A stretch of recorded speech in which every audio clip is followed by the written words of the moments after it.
tababarkan ayaa noqonaya kii uu horeeyay wasaaradda horumarinta dhalinyarada iyo ciyaaraha Soomaaliland ay u qabato dhalinyarada gobolka Sool waxaana tababarkan isaaka soo qabanqaabisay wasaaradda horumarinta dhalinyarada iyo ciyaaraha waxaana ka soo qayb galay tababarkan dhalinyarada gobolka Sool iyagoo dhalinyarada ku baraarujiyay sida ay uga fogaan lahaayeen waxyaalaha caafimaadka waxyeelaya waxaana tababarkan goobjoog ah badhasaabka gobolka Sool isuduwaha wasaaradda dhalinyarada iyo ciyaaraha iyo sidoo kale agaasimaha waaxda dhalinyarada ee wasaaradda dhalinyarada iyo ciyaaraha Soomaaliland waxay dhamaantood halkaasi ka soo jeediyeen hadallo iyagoo si weyn ugu dheeraaday muhiimadda uu tababarkan u leeyahay dhalinyarada gobolka Sool wadkuma sitin dariitin ka soo qayb gasheen hawshan workshopka iyo ka qayb qaadashada mugaleed ka qayb qaateen kulay say sheegeen ardaydiina badankiina iyo macallinkii bixinayna seminaarkan wuxuu ku saabsan yahay dhalinyarta iyo caafimaadka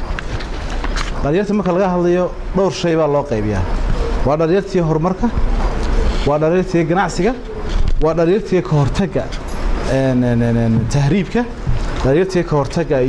mukhaadaraadka iyo rabshadaha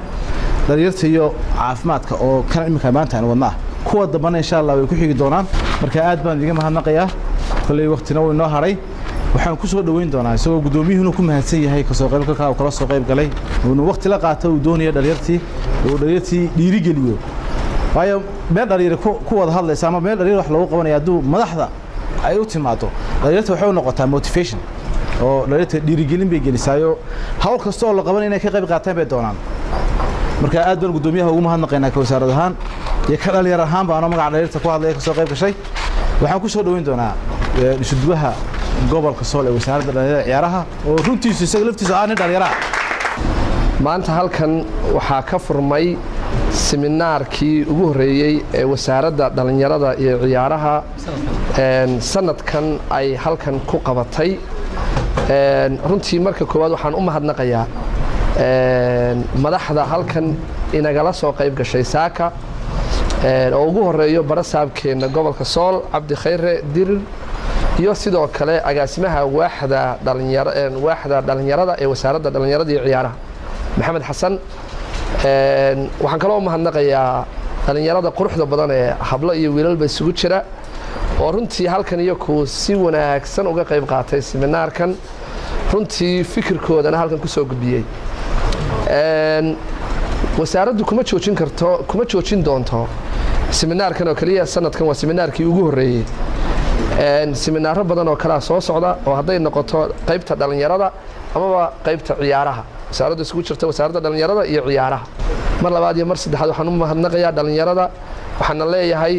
waa muhiim seminaarkan runtii aad ayuu muhiim u yahay wuxuu muhiim u yahay in dhalinyarada laga wacyi geliyo caafimaadka dad badan baa waxay haystaan wasaaradda dhalinyaradu inay tahay ciyaaraha oo kaliya ama ku oranaya wasaaradda ciyaaraha yani waxaan aaminsanahay anigu in ay ka muhiimsan tahay dhalinyarada oo shaqo abuur